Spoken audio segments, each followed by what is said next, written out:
నీ ప్రశ్నలు నీవి ఎవ్వరో బదులివ్వరుగా, నీ చిక్కులు నీవి ఎవ్వరూ విడిపించరుగా. ఏ గాలో నిన్ను తరుముతుంటే అల్లరిగా, ఆగాలో లేదు తెలియదంటే చెల్లదుగా.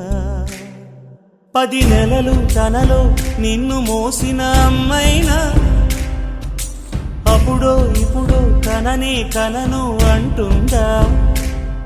ప్రతి కుసుమం తనదే అనదే విరిసే కొమ్మైనా గుడికో జడకో సాగనంపక ఉంటుందా. బతుకంటే పడి చదువా అనుకుంటే అతి సులువా, పొరపడినా పడినా జాలి పడదే కాలం మనలాగా.